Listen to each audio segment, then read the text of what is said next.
Hello everyone.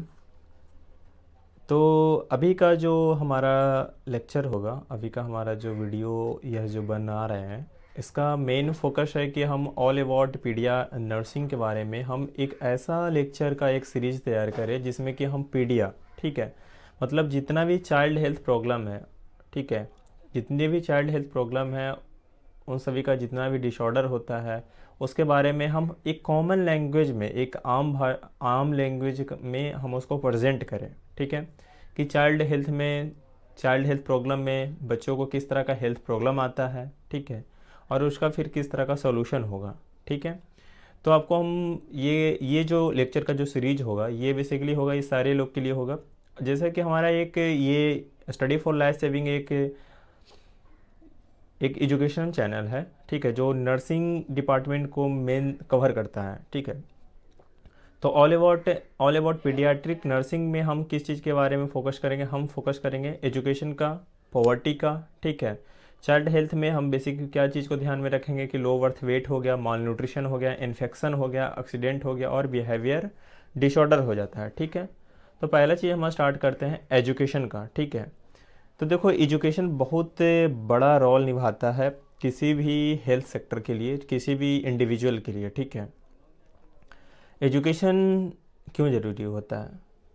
किसी भी इंसान के लिए पढ़ा लिखा होना बहुत ज़्यादा ज़रूरी इसलिए होता है ताकि वो अपना जीवन को सही से जी सके, उसे फिज़िकल तौर पे या मेंटल तौर पे ज़्यादा परेशानी ना हो। अगर वो पढ़ा लिखा रहेगा तो सही से जॉब को फाइंड आउट करेगा, सही अमाउंट में पैसा को कमाएगा। ठीक है, अगर वो पढ़ा लिखा नहीं रहेगा तो क्या होगा, वो सही से जॉब नहीं ढूंढ पाएगा और जो जॉब उसे मिलेगा ना, वो क्या होगा, सही तरह का नहीं होगा। मतलब कि जहाँ पे उसे मेंटली तौर पे एक होता है ना कि वैसा, मतलब एक ट्रीट किया जाए या फिर एक हाइजीन से रिलेटेड है। ठीक है, तो दोनों चीज़ है कि वहाँ पे उसको फुलफ़िल नहीं होगा, इसलिए एजुकेशन इंपॉर्टेंट होता है। एजुकेशन इंपॉर्टेंट होना बहुत ज़्यादा ज़रूरी है। ठीक है, और ये इससे क्या होगा ना कि हम पॉवर्टी का एक जो एक डेटा होता है ना, कि पॉवर्टी का एक लाइन होता है जिसको हम नीचे कर सकते हैं, उसको इम्प्रूव कर सकते हैं। ठीक है, पॉवर्टी मतलब गरीबताई हो गई।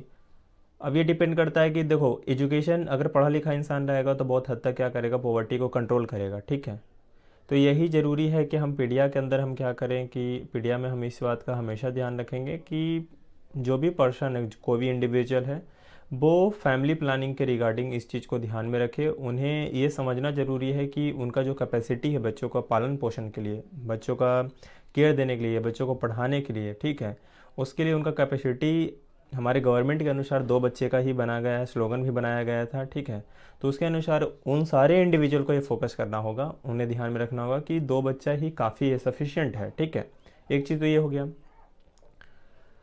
तो हमें क्या करना है कि वो पर्सन ध्यान दे एजुकेशन पे, वो खुद खुद पर्सन एजुकेशन पे ध्यान दे और अपने बच्चों को एजुकेटेड करे। जैसे प्राइमरी स्कूल, सेकेंडरी स्कूल या फिर ग्रेजुएशन तक, कम से कम होता है ना कि 12th तक बच्चों को सही से पढ़ाए। सही से पढ़ाने का मतलब कि प्रॉपर स्कूल जाए, प्रॉपर अपना जितना भी उसका प्रोजेक्ट होता है स्कूल का, ठीक है, वो सारे को कवर करे। ये हो गया। पॉवर्टी में क्या हो जाता है, पॉवर्टी मीन्स हो गया कि गरीबताई, गरीबी जिसको कहते हैं उसी को पॉवर्टी कहते हैं। तो पॉवर्टी होती कहाँ से, कैसे आती है? एक तो आता है कि कम पढ़ा लिखा इंसान, मतलब कम पढ़ा मतलब कि अनएजुकेटेड है। दूसरा हो गया कि गवर्नमेंट और फिर जितने भी हमारे प्राइवेट सेक्टर होते हैं वो जॉब को ज़्यादा क्रिएट नहीं कर पा रहा है, तो ये भी एक रीज़न होता है कि अनएम्प्लॉयमेंट हो रहा है। ठीक है, और अनएम्प्लॉयमेंट का सबसे बड़ा रीज़न क्या होता है ना कि पॉपुलेशन एक्सप्लोजन हो रहा है। ठीक है, इतना ज़्यादा जनसंख्या है, इतने लोग हैं कि जॉब में दिक्कत आएगा ही। ठीक है, यही कारण है कि फैमिली प्लानिंग को हमेशा ध्यान में रखना चाहिए, हर किसी को ध्यान में रखना चाहिए। ठीक है, क्योंकि अगर आप ध्यान में नहीं रखते हो तो अब जा कर के जो हम आगे आपको बताने जा रहे हैं वो क्या ज़रूरी होता है। देखो, अभी जो हम आपको बताने जा रहे हैं वो होता है हेल्थ। ठीक है, हेल्थ प्रॉब्लम आएगा किस में, आएगा चाइल्ड में। ठीक है, अब क्या आएगा, पहला चीज़ जो आपको बता रहे हैं वो आता है लो बर्थ वेट। ठीक है, लो बर्थ वेट का होने का सबसे मेन रीज़न क्या होता है वो मैं आपको बता दूं कि बच्चों में माल न्यूट्रिशन की कमी होना। ठीक है, मतलब कि सही अमाउंट में बच्चे और बच्चे की माँ को न्यूट्रिशन नहीं मिला, इसके कारण क्या हो रहा है, बच्चा कमज़ोर पैदा लिया है। ठीक है, मतलब बच्चे का जो वजन 2.5 kg मिनिमम रिक्वायरमेंट है उससे कम लिया है। बच्चे का जब जन्म हुआ तो उसका वेट कितना है, 2 kg है। ठीक है, तो लो बर्थ वेट हो गया। माल न्यूट्रिशन में क्या होता है कि पैसे की कमी के कारण इंसान सही से फूड, भोजन, ठीक है, मतलब भोजन की सामग्री नहीं खरीद पाता है। फल है, दूध है, जो भी चीज़ खाने में आती है वो चीज़ को सही अमाउंट में खरीद नहीं पाता है, जिसके कारण क्या होता है, माल न्यूट्रिशन की यहाँ पे कॉज होता है। माल न्यूट्रिशन के कारण क्या होता है, इन्फेक्शन कॉज करेगा। जब आपका फिजिकल हेल्थ सही नहीं रहेगा, जब फिजिकल हेल्थ आपका कमज़ोर रहेगा, तो आप चाह कर के भी आप इन्फेक्शन को उतना कंट्रोल नहीं कर पाओगे, क्योंकि हमारा जो बोलते हैं ना इम्यून सिस्टम होता है, वो रोग प्रतिरोधक जो क्षमता होता है वो कमज़ोर होता है।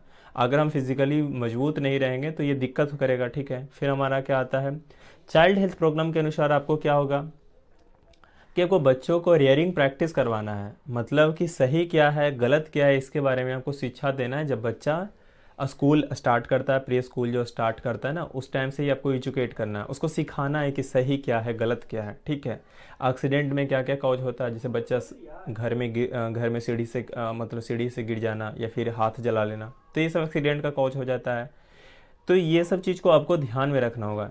अगर आप ध्यान में नहीं रखते हो तो चाइल्ड में हेल्थ प्रॉब्लम आना अनिवार्य हो जाता है कहीं ना कहीं, ठीक है। तो बिहेवियर डिसऑर्डर एक मेन डिसऑर्डर होता है। देखो हम सारी चीज़ को यहाँ पे ठीक मतलब कि एक अगर ध्यान में रखा जाए ना तो सारी चीज़ को हम करते हैं, ठीक है, ठीक कर सकते हैं। लेकिन बिहेवियर डिसऑर्डर बहुत सेंसिटिव डिसऑर्डर है। वो इसलिए सेंसिटिव डिसऑर्डर है कि इंसान फिजिकली ठीक है, एजुकेटेड है, सब कुछ है, लेकिन जब उसका बिहेवियर अच्छा नहीं होता है ना, जब जब जब बच्चे बड़ा हो जाते हैं, 18-20 साल के, 22 साल के हो जाते हैं, जब उसके अंदर बिहेवियर में डिफ़ॉल्ट आता है ना, सही से बात नहीं करता है या फिर किसी को गुस्सा करके बोलता है, किसी का बात सही से नहीं सुनता है, तो इस कंडीशन में क्या दिक्कत आता है, उसमें आता है बिहेवियर डिसऑर्डर। और बिहेवियर डिसऑर्डर होने का सबसे बड़ा रीज़न है फैमिली कल्चर, ठीक है। फैमिली का इंटरनल ही माहौल गड़बड़ है, ठीक है, मतलब एक तरह से गड़बड़ कहने का सेंस कि फैमिली में बहुत ज़्यादा झगड़ा होना, ठीक है, इस तरह का दिक्कत होना, किसी में कुछ चीज़ का भेदभाव करना, जैसे होता है ना बेटा बेटी में कुछ कुछ कहीं कहीं जगह पे भेदभाव होते हैं, ठीक है। फिर फैमिली क्या होता है, फैमिली में क्या होता है, जो माँ बाप होते हैं वो अपने बच्चों को उतना अच्छे से इंट्रैक्शन नहीं करते हैं। This one is big cause, right. तो ये एक चीज़ हो गया। तो इस चीज़ को थोड़ा सा आपको ध्यान रखना होगा, थोड़ा क्या एक सिस्टमेटिक, जब स्टार्टिंग जो होता है ना, प्री स्कूल जब स्टार्ट बच्चा करता है, जब स्कूलिंग स्टार्ट करता है, तो आपको कम से कम 8-10 साल कंटिन्यू इस चीज़ पे फोकस करना पड़ेगा, ताकि वो बिहेवियरली मतलब कि मेंटली वो स्ट्रांग पर्सन बने, एक शार्प माइंड का पर्सन बने। ये बिहेवियर डिसऑर्डर के अंदर होता है, जिसमें कि पेरेंट्स को क्या ध्यान में रखना होगा, पेरेंट्स का मेन ध्यान में रखना होगा कि वो अपने बच्चों को, ठीक है, रेयरिंग प्रैक्टिस करवाएं, ठीक है, अपने बच्चों को हमेशा केयर करे, ठीक है, सही अमाउंट में न्यूट्रिशन प्रोवाइड करे, अपने फैमिली का, अपने कम्युनिटी में अच्छे माहौल को बनाए रखे, ठीक है। ये सब हो गया। सही अमाउंट में उसका मतलब होता है ना, सही अमाउंट में उसका जितना भी न्यूट्रिशन होता है अकॉर्डिंग टू एज वो फुलफ़िल करवाए। तो ये सारे चीज़ को अगर ध्यान में पेरेंट्स रखते हैं तो उसका बच्चे के अंदर बिहेवियर डिसऑर्डर का इशू नहीं आता है, ठीक है। एजुकेशन बहुत नेसेसरी चीज़ है, मतलब फाउंडेशन है, बेसिक फाउंडेशन है। तो हम पीडिया का सीरीज में क्या करेंगे ना कि यही जितने भी हेल्थ प्रॉब्लम है चाइल्ड के अंदर, क्योंकि पीडिया में हम चाइल्ड हेल्थ प्रॉब्लम के बारे में हम देखते हैं, तो इसमें मेरा फोकस ये होगा ना कि चाइल्ड हेल्थ प्रॉब्लम में जो जो भी हेल्थ प्रॉब्लम आता है, ठीक है, इन इंडिया, राइट, उस चीज़ पे हम उसका क्या करेंगे कि एक सीरीज बनाएंगे जिसका फोकस क्या होगा ना कि हम उस पर चर्चा कर करके आम लोगों को बताएं कि ये प्रॉब्लम होता है तो इसका ये सॉल्यूशन होगा, ठीक है। क्योंकि हम यहाँ पे सिर्फ पॉजिटिव चीज़ को नहीं कवर करेंगे, सिर्फ निगेटिव को भी नहीं करेंगे, हम पॉजिटिव और निगेटिव दोनों का कवर करेंगे, ठीक है। इससे क्या होगा ना कि लोगों को ज़्यादा समझ में आएगा, और जहाँ पे उसको फॉल्ट दिख रहा है वहाँ पे क्या करेगा, वो इंसान इम्प्रूव करेगा।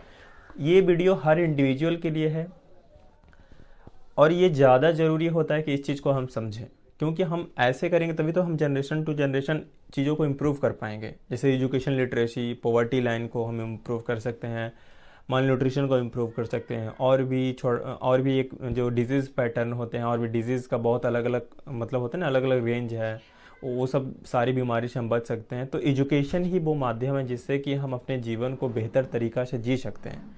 इसलिए इस चैनल को आप सब्सक्राइब कीजिए। आने वाले दिनों में हम वो सारे वीडियोस को, मतलब उस सारे टॉपिक को हम कवर करेंगे, टॉपिक में वीडियो को बना करके कवर करेंगे, ताकि आप लोग के पास वो एक आम लैंग्वेज में, एक आम तरह से आपको समझ में आया, ठीक है। हमारा फोकस ये होगा कि हम कम्युनिटी को भी कवर करें, हमारा फोकस होगा कि जो क्लाइंट होता है, ठीक है, उसको भी कवर करके हम यहाँ पे चीज़ों को प्रेजेंट करें, ठीक है, ताकि आम इंसान इस चीज़ को देख करके सीखे। हमारा मेन उद्देश्य है, हमारा जो उद्देश्य ये है कि हम हेल्थ सेक्टर के अंदर इम्प्रूव करें, जो भी हम और हमारी टीम से पॉसिबल होगा। ठीक है, so thank you for watching.